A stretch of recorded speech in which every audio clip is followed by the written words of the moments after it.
এই বৈষ্ণব সেবা শিক্ষা দিয়ে গেছেন। কিসের জন্য বৈষ্ণব সেবা? বৈষ্ণব সেবা করলে কি হয়?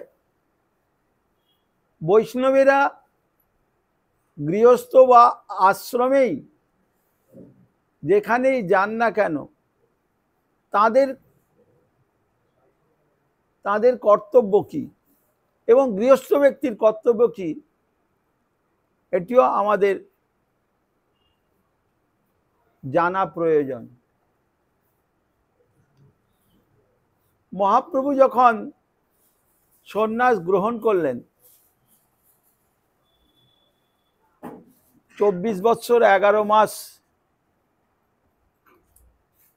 পূর্ণ হয়েছে, একদিনও কম বেশি নয়।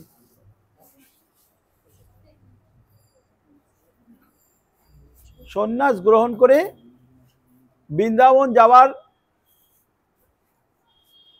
উদ্দেশ্যে রওনা হয়েছেন। মহাপ্রভুর গলায় কিন্তু তুলসীর মালা ছিল না, কপালে তিলক ছিল না, মাথায় শিখা ছিল না, স্কন্ধে উপবীত ছিল না, কিছুই ছিল না। চৈতন্য ভাগবত, চৈতন্য চরিতামৃতে একদম পরিষ্কার লেখা আছে।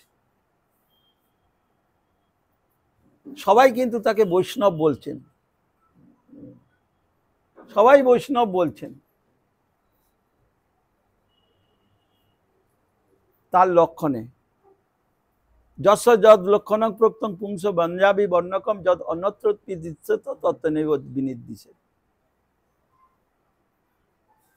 নিলেন কিন্তু শঙ্কর সম্প্রদায়ে, বুঝতে দিলেন না যে স্বর দর্শনের যারা আশ্রিত, এখানে বেশিরভাগ সন্ন্যাসী আর বৈষ্ণবগণ আছেন, তো এই জন্য একটু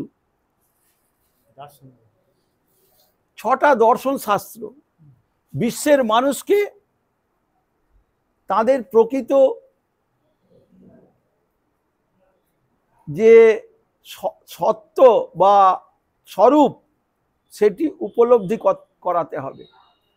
তিনি চৈতন্য নাম ধরেছেন, গুরুদেব নাম ধরেছেন শ্রীকৃষ্ণ চৈতন্য, সন্ন্যাস নাম। গুরুদেব নাম দিয়েছেন কেশব ভারতী, শঙ্করাচার্যের মধ্যম সম্প্রদায়ের সন্ন্যাসী।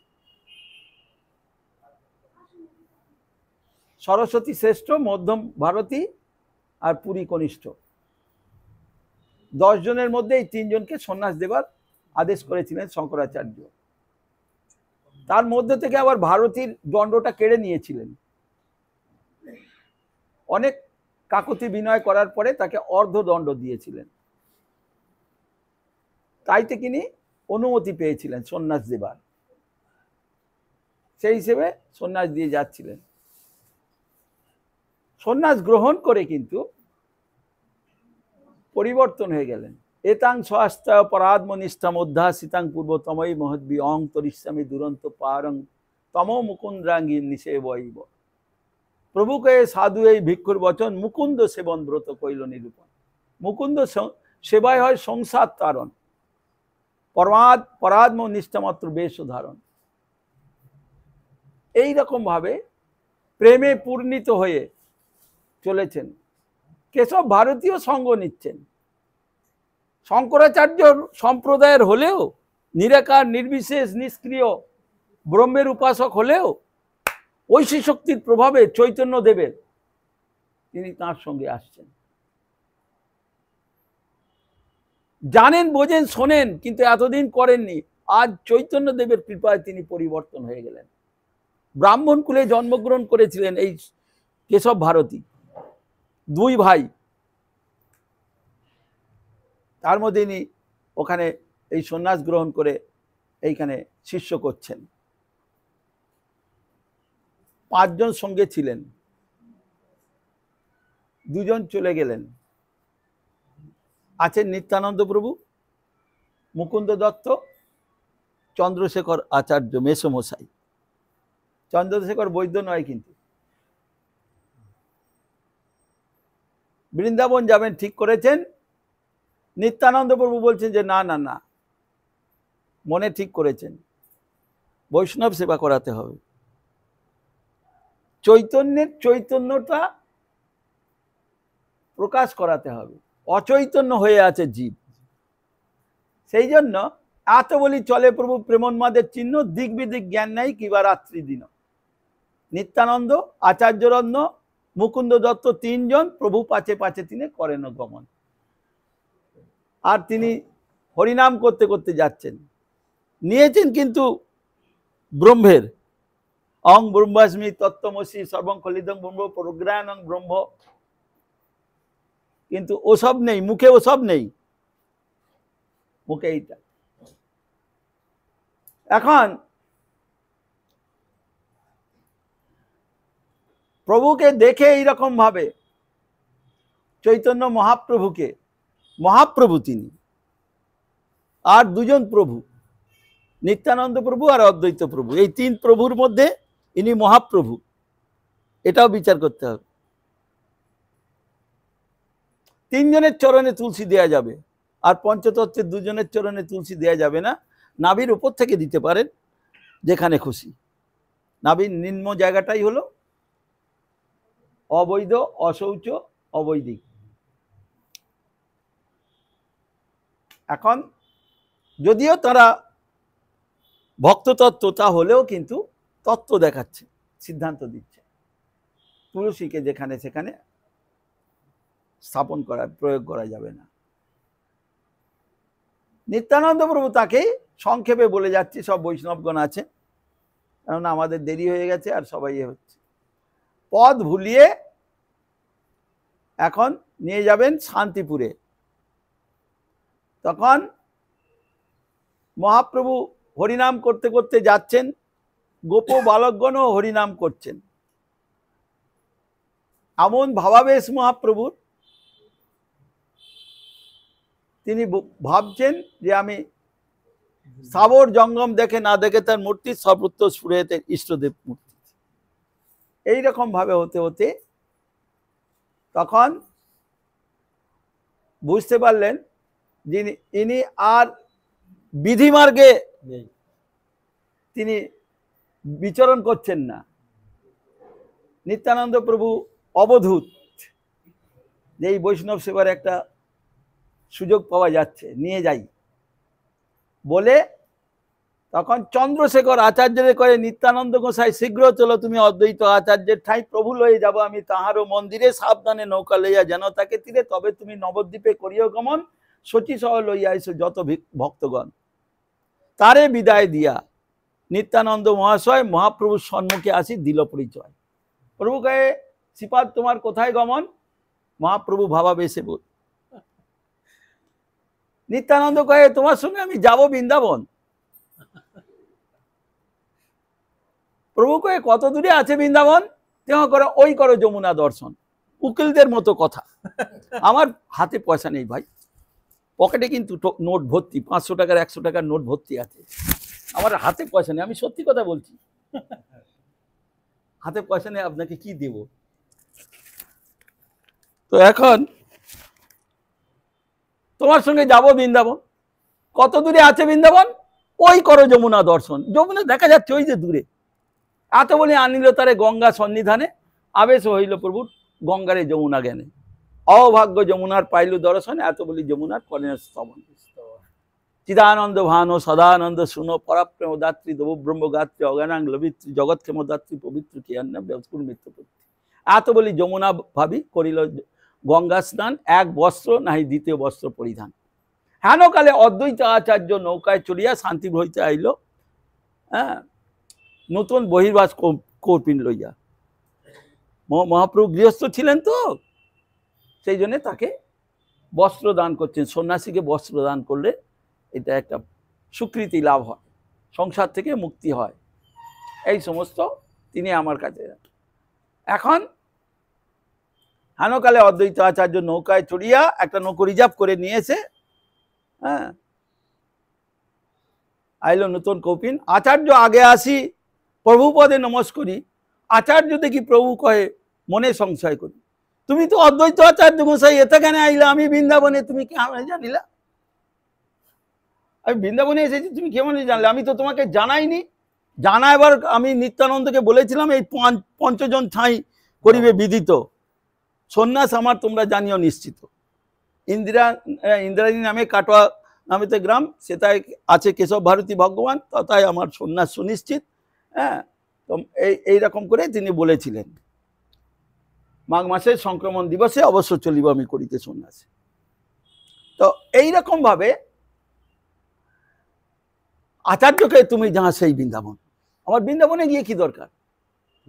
ভগবান যেখানে সর্বারাধ্য, যে যেখানে অবস্থান করছেন, তাকে পেলেই, যাকে পেলে আমার সব পাওয়া হয়ে যাবে। তাই তুমি যাহা সেই বৃন্দাবন, মোর ভাগ্যে গঙ্গা তীরে হইল আগমন। প্রভু কহে নিত্যানন্দ আমারে বঞ্চিলা, গঙ্গাকে আনিয়া মোরে যমুনা কহিলা। নিত্যানন্দ প্রভু যে এই কথা বলেছিলেন, ওই করো যমুনা দর্শন, তখন কিন্তু হুগলি জেলায় ত্রিবেণী নামে একটা স্টেশন আছে। গঙ্গা যমুনা সরস্বতী 500 বছর আগে বিদ্যমান ছিলেন, আর ওই গঙ্গা আর যমুনা দিয়ে গিয়ে ওখানে সরস্বতীর সঙ্গে মিলন হয়েছিল, ওই জন্য ত্রিবেণী। এলাহাবাদে যেরকম গঙ্গা যমুনা সরস্বতী এখনো বিদ্যমান, প্রবাহিতা হচ্ছেন, তিনজনের জলে ওখানে স্নান করছেন ত্রিবেণীতে, তেমনি এখানেও ত্রিবেণী ছিল। তো এখন আচার্য কয় মিথ্যা নয় শ্রীপাদ বচন, যমুনায় স্নান তুমি করিলে। এখন গঙ্গায় যমুনা বয়ে হইয়া, হ্যাঁ, একধার, পূর্বেতে যমুনা বহে, পশ্চিমে গঙ্গাধার, পূর্বেতে যমুনা বহে, তাহা কইলে স্নান, আর্দ্র বস্ত্র ছাড়ি শুষ্ক কর বস্ত্র পরিধান। প্রেমাবেশে 3 দিন আছো উপবাস, আজি মোর ঘরে ভিক্ষা, চলো মোর বাস। ফাল্গুন মাসের 3 তারিখ, ফাল্গুন মাসের 3 তারিখ হয়ে গেল, পূর্ণিমা, প্রতিপদ, দ্বিতীয়া, এই সোজা হিসাব। এখন বৈশাখ মাসের আজকে 12 দিন হলো, কিন্তু আপনারা বলবেন 1 তারিখ। এই আজকে এটা আশ্বিন মাসের 1 তারিখ আপনারা বলবেন, কিন্তু বৈশাখ মাসের আজকে 12 তারিখ, তাই না? আজকে বৈশাখ মাসের 12 তারিখ, দ্বাদশী তিথি 12 তারিখ আজকে। কি করে বুঝবেন? বলবেন মহারাজ ব্যাসসেনে বসে ভুল করছে, কিন্তু ঠিকই আছে। এবার দেখবেন পুজোটা, দেখবেন কিরকম আনন্দ নিয়েছে পঞ্জিকা নিয়ে। চান্দ্রবর্ষ, সৌরবর্ষ, Gregorian calendar, Julian day calendar, অন্যান্য ক্যালেন্ডার দিয়ে বিচার করে দেখবেন আজকে আশ্বিন মাসে 12 তারিখ। তো এইরকম হয়ে তখন নিজে চলে গেলেন। আর অদ্বৈত আচার্য তার প্রথম পক্ষের স্ত্রী সীতা ঠাকুরানী, তাকে বললেন, শ্রীদেবী আর সীতা দেবী দুইজনের 6টি করে 3টি করে 6টি সন্তান ছিল, পুত্র সন্তান, কন্যার কোনো উল্লেখ পাওয়া যায়নি।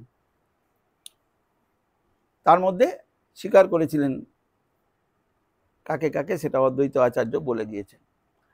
তো এইভাবে নৌকায় যাবার সময় বলে গিয়েছিলেন, সীতা ঠাকুরানীর কিন্তু রান্না করছেন, বলে তুমি রান্না করো ভালো করে, আজকে কিন্তু আনছি, বহু ভক্তের আয়োজন করো, বৈষ্ণব সেবায় কিন্তু এইখানে হবে, তোমার রন্ধন কিন্তু আজকে গোবিন্দকে ভোগ দিয়ে কিন্তু বৈষ্ণব সেবা হবে আজকে।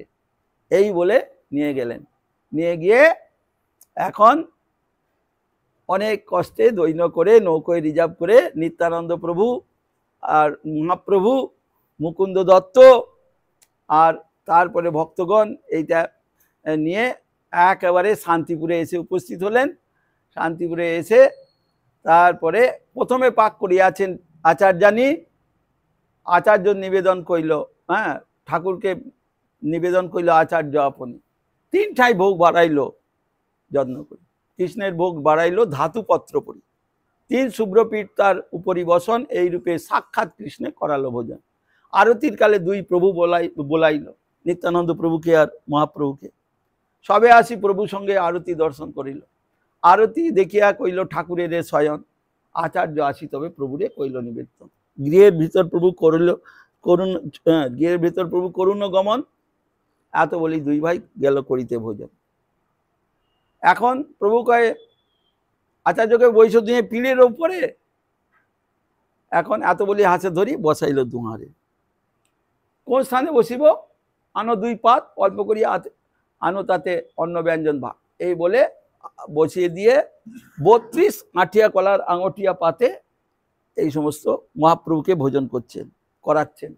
নিত্যানন্দ প্রভুকে দুজনে বসাচ্ছেন। এনারা সব বসতে চাইলেন না, বললেন যে ওনাদের আজকে ভোজন করিয়ে নিন, তারপরে বৈষ্ণব সেবা হবে। আগে এইরকম করে বৈষ্ণব সেবা করালেন। এইভাবে অনেক কিছু, সেই বৈষ্ণব সেবা, অদ্বৈত আচার্যের এই বৈষ্ণব সেবা, মহাপ্রভুর সেবা। বৈষ্ণব সেবা মানে বিষ্ণু উচ্ছিষ্ট বৈষ্ণবগণই পান, এবং বৈষ্ণবগণ যেখানে যান সেখানে বিষ্ণুর মহিমা। বিষ্ণু মানে যিনি সর্বত্র সর্বদা ব্যাপিত থাকেন তিনি বিষ্ণু। কৃষ্ণও বিষ্ণু। বিষ্ণু শুধু মৎস্য কুর্ম বরাহ আর ওং বিষ্ণু ওং বিষ্ণু ওং বিষ্ণু এই 3 বিষ্ণু নয়, অনন্ত বৈকুণ্ঠে অনন্ত বিষ্ণু বিদ্যমান। বিশ্বরূপ সবই বিষ্ণু, এবং দ্বারকাধীশ, মথুরাধীশ এবং গোলক বৃন্দাবনমতি সবের ভিতরে তার অনন্ত বিষ্ণু তার মধ্যে নিহিত রয়েছেন। সুতরাং এই বিষ্ণুর যারা দাস তারা বৈষ্ণব। জীবের সত্তার ভিতরেতে, প্রতিটি জীবের ভিতরেতে কিন্তু এই বিষ্ণুর অংশ আছে। জানোয়ারের ভেতরেও আছে,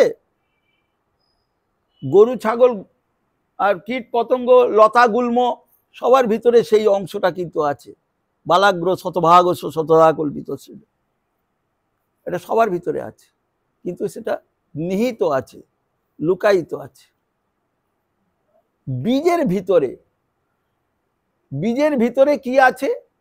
অঙ্কুর আছে, অঙ্কুর আছে, তারপরে মূল আছে, কাণ্ড আছে, শাখা আছে, উপশাখা আছে, প্রশাখা আছে, পত্র আছে, পুষ্প আছে, ফল আছে। বোঝা যাবে কিসে? বীজটা যখন প্রকৃতিস্থ হবে তখন আস্তে আস্তে বোঝা যাবে। হ্যাঁ, প্রকৃতিস্থ হবে। এই যে ভূমিরাপ অনলবায়ু খং মনোবুদ্ধির এবচ অহংকার ইতিয়ঙ্গে ভিন্না প্রকৃতির অষ্টধা, এটাই যখন পড়বে যে কোনো একটাতে, সেখান থেকেই এটা অঙ্কুরিত হবে, তার সেটা প্রকাশিত হবে আস্তে আস্তে। একটা অশ্বত্থ বীজ, ফল বা দানা, একটা পাখি ঠোঁটে করে নিয়ে গিয়ে পাহাড়ের শিখরে ঠুকরে ঠুকরে খাচ্ছে ঠোঁট দিয়ে। একটা দানা, পাহাড়ের সেই অশ্বত্থ বীজ বা বট বীজটা ঠিকরে গিয়ে পাহাড়ের মধ্যে ফাটলে গিয়ে আটকে গেল। ও ফলটা খেয়ে চলে গেল, দানাটা কিন্তু আটকে গেল। সেই গ্রীষ্মের প্রবল উত্তাপে সেটা কিন্তু, আর সেই প্রস্তরের মধ্যে যে আটকে গেল গরমেতে উত্তাপে, সে শুকিয়ে একেবারে, সে তার মধ্যে যে বীজটার ভেতরে যে রস ছিল সে একেবারে নিরস হয়ে গেল। আবার ঝড়েতে তার মধ্যে বালি চাপা পড়ে গেল, পাতা ময়লা পড়ে গেল। প্রবল গ্রীষ্মের এই প্রবল বর্ষণে আবরণটা আবার সেই পাহাড়ের মধ্যে সেই এ দিয়ে গড়িয়ে গড়িয়ে জলটা তাতে পড়ে গিয়ে জমে গিয়ে ফাটলের মধ্যে আবরণটা শিথিল হয়ে গেল। শিথিল হয়ে গিয়ে 2 দিন পরে সেই ময়লা থেকে অঙ্কুরিত হলো, বীজ থেকে অঙ্কুরিত হলো। আস্তে আস্তে বীজ থেকে কিশলয় নির্গত হলো। আস্তে আস্তে সেটা ফাটলের ফাঁক দিয়ে বেরিয়ে বেরিয়ে সেই মূল, কাণ্ড, শাখা, উপশাখা, প্রশাখা, পত্র, পুষ্প, ফল আস্তে আস্তে প্রকাশিত হতে লাগলো। বোটানিক্যাল গার্ডেনের বট গাছের মতো। তার দানাটা কিন্তু ঝুড়ির মতো ছিল না। বিশ্বের লোক আজ যেখান দিয়ে হাওড়া জেলা যান, বি গার্ডেন বললেই বোটানিক্যাল গার্ডেনের ওখান দিয়ে দেখবেন সেই বট গাছ। তাহলে দানাটা এতটুকু ছিল, আজ এত বড় হয়েছে। তেমনি আমরা গুরুদেবের কাছ থেকে মন্ত্র নিচ্ছি। মন্ত্র তো বীজ মন্ত্র। মহাপ্রভু রূপ গোস্বামীকে শিক্ষা দিচ্ছেন এই তো ব্রহ্মাণ্ড ভূমি অসংখ্য জীবগণ 84 লক্ষ জনিতে করে ভ্রমণ, তার মধ্যে স্থাবর জঙ্গম দুই ভেদ, জঙ্গমে তির্যক জলচর স্থলচর বিভেদ, তার মধ্যে মনুষ্য জাতি অতি অল্পতর, তার মধ্যে মিলেচ্ছ পুলিন্দ বৌদ্ধ সবর, বেদনিষ্ঠ মধ্যে অনেক মুখে বেদ মানে, বেদ নিষিদ্ধ কর্ম করে ধর্ম নাই কর্মে, ধর্মাচারী মধ্যে বহুত কর্মনিষ্ঠ, কোটি কর্মনিষ্ঠ মধ্যে এক জ্ঞানী শ্রেষ্ঠ, কোটি জ্ঞানী হইতে হয় একজন মুক্ত, কোটি মুক্ত মধ্যে দুর্লভ এক কৃষ্ণ ভক্ত শ্রেষ্ঠ। সমস্ত জীবের উৎস কোথা থেকে? এই জগৎটা সৃষ্ট কার, পালিত হচ্ছে কার দ্বারায়, এবং অপাদান করণ অধিকরণ করণ তিন, ভগবানের সবিশেষ এই তিন চিহ্ন। তো সুতরাং এবং কার দ্বারা এটি সংহারিত হয়েছে, এটি চৈতন্য চরিতামৃত পরিষ্কার করে দিয়ে আমাদের জানিয়ে দিয়েছেন। সুতরাং এই ব্রহ্মাণ্ড ভ্রমিতে কোনো ভাগ্যবান জীব গুরু কৃষ্ণ প্রসাদে পায় এই ভক্তিলতা বীজ। এই যে এত কিরাট হুনান্দ পুলিন্দ পুক্কসা আবির সুম্রা যবনা খসাদয়, এই যে এত মহাভারতে বর্ণন করেছেন এই নিজ জাতি, তাদের যে অন্যেচ পাপা যদুপাশ্রয় শুদ্ধন্তি তস্মৈ প্রভ বিষ্ণবে নমঃ। তো শুদ্ধ হয় জন নাম শুতুমাত্রে ন পুমান ভবতি নির্মল। তাঁরা তখন কি না গুরু হইয়া সেই বীজ করে আরোপণ, এই ভক্তিলতার বীজ কৃষ্ণ মন্ত্র। যে বীজের যে গুণ সেইটা প্রকাশিত হবে প্রকৃতিস্থ হলে। লঙ্কা বীজের ঝাল ঝালই থাকবে, তেঁতুল বীজের টক টকই থাকবে, হ্যাঁ, ওই বীজের কষা কষাই থাকবে। তো এই রকম প্রতিটি বীজ, তাহলে এই যে শঙ্করাচার্য শাক্ত শৈব গানপত্য সৌর মন্ত্র দিয়ে গেছেন এবং এই উপাসনার কথা বলেছেন, হিন্দু ধর্ম স্থাপন করেছেন, তার মধ্যে মুখ্য একজনকে রেখেছেন, তিনি হলেন বিষ্ণু। তেনৈব হেতুভূতেন বয়ং জাতা মহেশ্বরী, শিব পার্বতীকে এইটা বলেছিলেন। তো সেই জন্য সেই বীজ গুরুদেব আমাদের কান দিয়ে হৃদয় ক্ষেত্রে প্রবেশ করান, মালি হইয়া সেই বীজ করে আরোপণ, শ্রবণ কীর্তন জলে কর এসেছন। এটা শ্রবণ কীর্তন স্মরণ আদিতে সেই বীজটার কি গুণ সেইটি আমাদের স্মরণ করতে হবে। এই রকম স্মরণ করতে করতে ওটি অঙ্কুরিত হবে, অঙ্কুরিত হতে হতে এই যে ব্রহ্মাণ্ডের এই যে আসক্তি, এই আসক্তিটা থেকে এটা জড় জগৎ, এরপরে একটা মধ্যস্থ জগৎ তটস্থা জগৎ আছে, তারপরে চিৎ জগৎ বা পরব্রহ্ম। পরব্রহ্মের মধ্যে আবার স্তর রয়েছে, অযোধ্যা, দ্বারকা, মথুরা, তারপরে চরম পরম গোলক বৃন্দাবন। সুতরাং এই বীজ এই বীজ কোথায় পাওয়া যাবে? বৈষ্ণবগণের কাছে। বৈষ্ণবগণ এইগুলিকে নিয়ে অনুশীলন করেন। মহর্ষি কৃষ্ণ দ্বৈপায়নের 22 জন ব্যাস ছিলেন। শুধু এই 6 জনের মুখ্য উদ্দেশ্য, মীমাংসক কয়ে ঈশ্বরায় কর্মের অঙ্গ, সাংখ্য কয়ে জগতের কারণ প্রকৃতি প্রসঙ্গ, ন্যায় কয়ে পরমাণু হইতে বিশ্ব হয়, মায়াবাদী শঙ্করাচার্য বোম্বে নির্বিশেষ হেতু কয়, পাতঞ্জল কয়ে ঈশ্বর হয় স্বরূপ জ্ঞান, বেদমতে কয়ে তারে স্বয়ং ভগবান। এই 6টা দর্শন ছাড়া তাদেরকে শিষ্য করেছেন প্রচুর, কিন্তু তাতে এই 6 তত্ত্ব হইতে তত্ত্ব নাহি জানি, মহাজন যেই কয়ে সেই তত্ত্ববাণী। এইভাবে এই ভরত মহারাজা রঘুগণ রাজাকে শিক্ষা দিয়েছিলেন। তো এই বৈষ্ণব সেবার দ্বারায় জীবের স্বরূপ আস্তে আস্তে প্রকাশিত হয়। রঘুনাথ দাস গোস্বামীর প্রচুর অর্থ ছিল, করতেন, মহাপ্রভুকে সোজাসুজি গিয়ে করলেন, তবুও হলো না। বৈষ্ণব সেবাও সেরকম করলেন না, কিন্তু বাড়িতে দুর্গাপূজা, চণ্ডীমণ্ডপ বিরাট, গোবর্ধন দাসের, হিরণ্য দাসের, হচ্ছে। বলরাম আচার্য যাচ্ছেন, তার বলরাম আচার্য রঘুনাথ দাসের গুরুদেব, বুঝেছেন না? কিন্তু তারপরে তো স্বরূপে রঘু, বুঝেছেন না? যদুনন্দন আচার্য যাচ্ছেন, কে যাননি তার বাড়িতে? নিত্যানন্দ প্রভু তার আগে গেছেন, কিন্তু এসব নামগন্ধ নেই, এই নিয়ে মেতে আছে। এত লোক আমাকে মান সম্মান দেয়, বৈষ্ণবগণের কোনো প্রাধান্য দিচ্ছেন না, সেই জন্য। কিন্তু তারপরে মহাপ্রভুকেও ধরলেন, হ্যাঁ, হলো না। যে মেয়ে ভক্তা জনা পার্থ নমে, হ্যাঁ, সেই পার্থ তে জনা মদ ভক্তানান্ত, যে ভক্তা সেই, তার জন্যে এটা বলে গেলেন।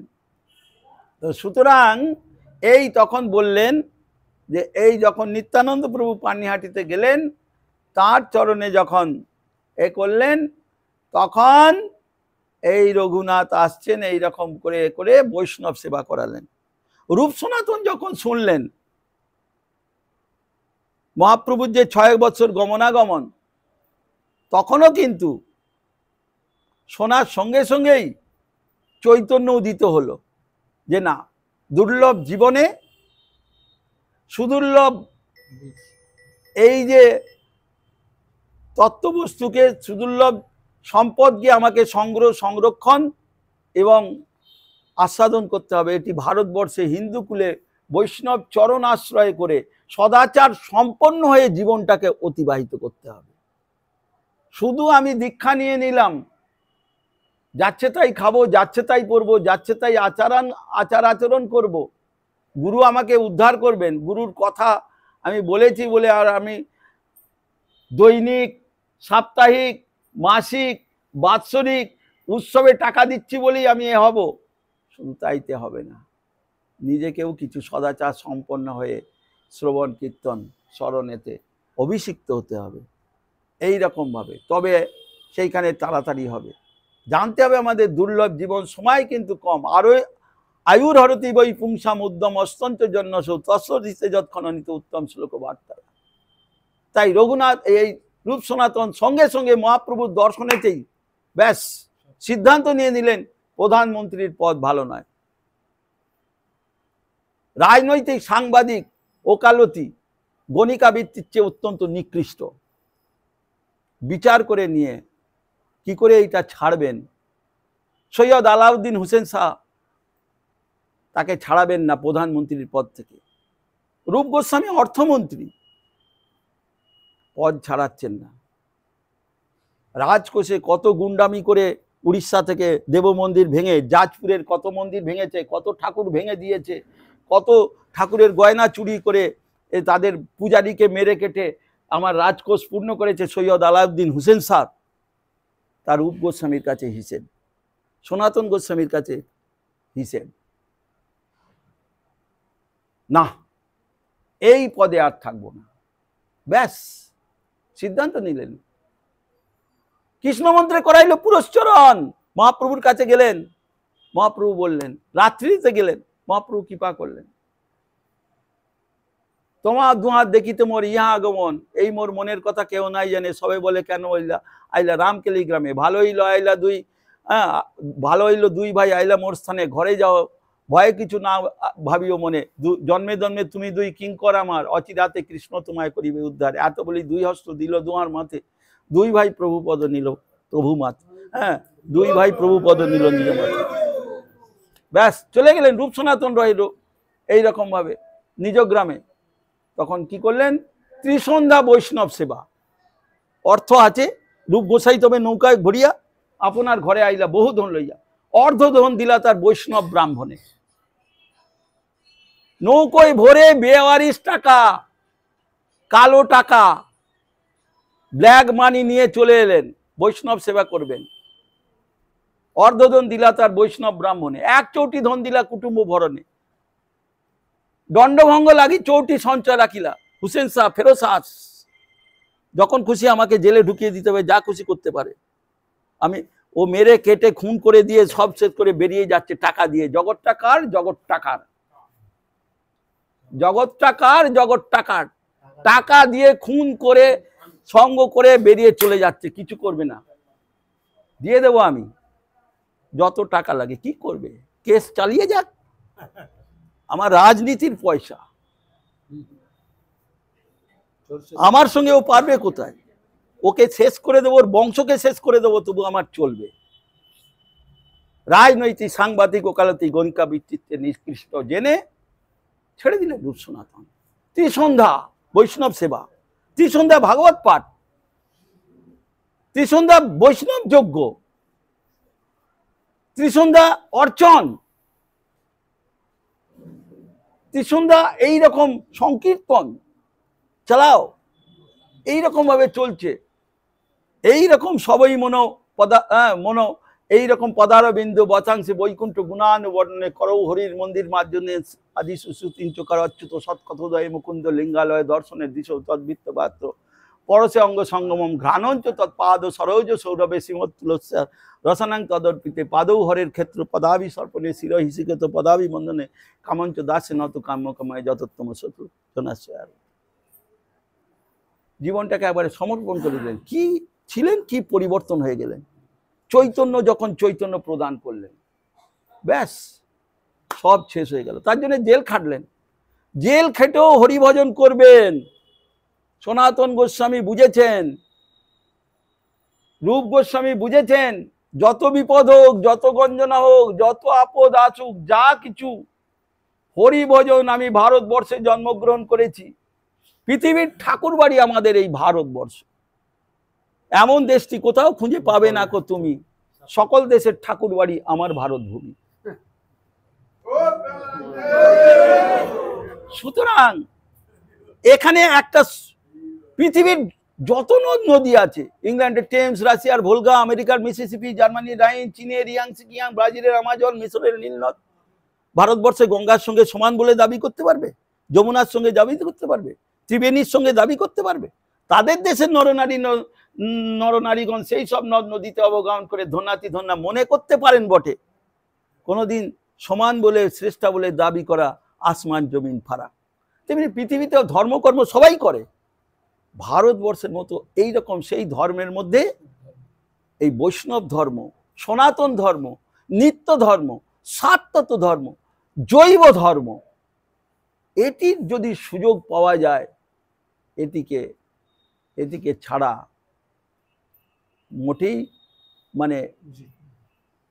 মোটেই এটা কর্তব্য নয়। সুতরাং এটিকে গ্রহণ করা, তূর্ণং যতেত ন পতেত অনুমৃত্যু যাবন নিঃশ্রেয়স বিষয়কুল সর্বতত্ত্বাৎ। এইভাবে রূপ সনাতন এইভাবে সমস্ত কিছু বৈষ্ণবগণ সেবা করে, তাদের সঙ্গে এই রকমভাবে ব্যাধের মতো, এই লক্ষ্যহীরার মতো তারা পর্যন্ত এই রকমভাবে সাধু সঙ্গে কৃষ্ণ ভক্তের শ্রদ্ধা যদি হয়, ভক্তি ফল প্রেম হয়, সংসার জায়ক হয়। ভগবত ভক্ত সঙ্গ, ভগবত ভক্ত সঙ্গ, ভগবত ভক্ত সঙ্গ সর্বশাস্ত্রে কয়।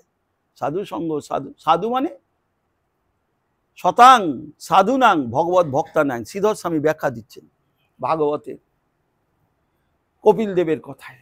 সুতরাং দুর্লভ মনুষ্য জীবন, ভারতবর্ষে সুযোগ পেয়েছি না জানি কি পুণ্য ফলে, কোন অজ্ঞাত স্বীকৃতিতে আমরা এইরকম সঙ্গ লাভ করেছি।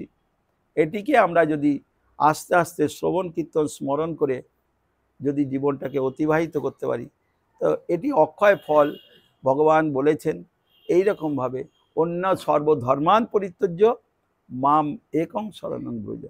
এই রকমভাবে সমস্ত ধর্মের মূল এই ভগবান শ্রীকৃষ্ণ, বিষ্ণুর উপরেই শ্রীরামচন্দ্র, তার উপরেই এই রকমভাবে অজপি সন অব্যয়াত্মা, সেই ভগবান শ্রীকৃষ্ণ মত পরতরং নান্যৎ কিঞ্চিদস্তি ধনঞ্জয়। সেই জন্যে আমরা এই ভারতবর্ষেই কৃষ্ণ অবতরণ করেন, পৃথিবীর অন্য কোনো দেশে অবতরণ করেননি, আর করবেনও না। অনেক সময় হয়ে যাচ্ছে। আমরা সেই জন্যে এখানে বৈষ্ণব সেবার আয়োজন হয়েছেন, আরও বৈষ্ণবগণ আছেন, তারা এক এক করে মহিমা করবেন। আমি এইখানেই শেষ করছি। বাঞ্ছা কল্পতরুভ্যশ্চ কৃপা সিন্ধুভ্যেব চ পতিতানাং পাবনেভ্যো বৈষ্ণবেভ্যো নমো নমঃ। সভাপতির যেটা উলুধ্বনি হয়েছে একসাথে